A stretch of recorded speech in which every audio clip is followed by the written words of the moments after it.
Sino tayo kung wala ang wika? Ano ba tayo kung wala ang wika? Mamamayagpag ba tayo o mananatiling talo? Lalawak bang kaalaman nating mga tao? Mamumulat ba tayo sa totoo? O mananatiling bulag sa nangyayari sa mundo?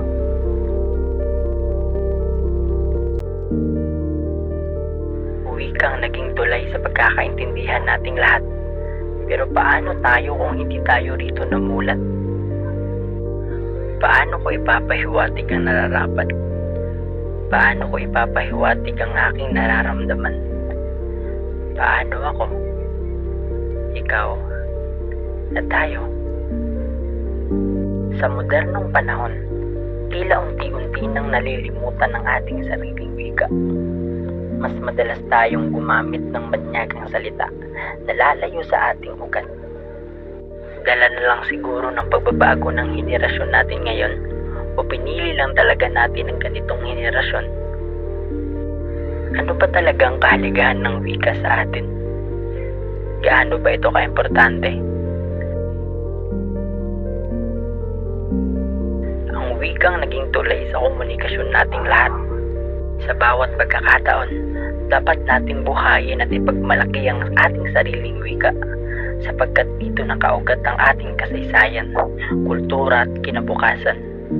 May pag-asa sa pamamagitan ng sama-samang pagkilos. Magagawa nating ibalik ang sigla ng ating wika.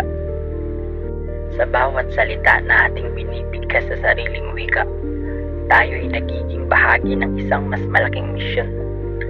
Ang pagpapalaganap at pagpapapanatili ng ating pagkakakilanlan.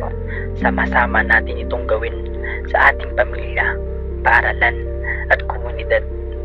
Sa bawat titik ng ating wika, nakalimbag ang yaman ng ating diwa.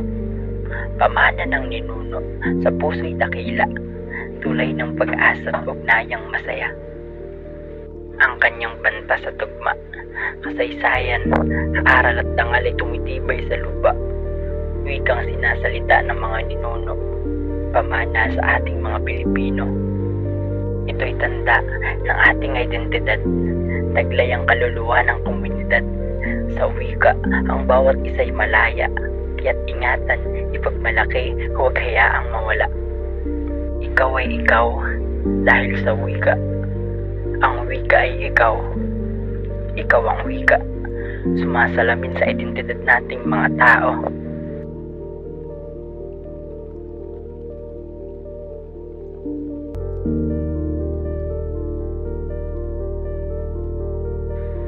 Kaya sa uulitin, sino tayo kung wala ang wika?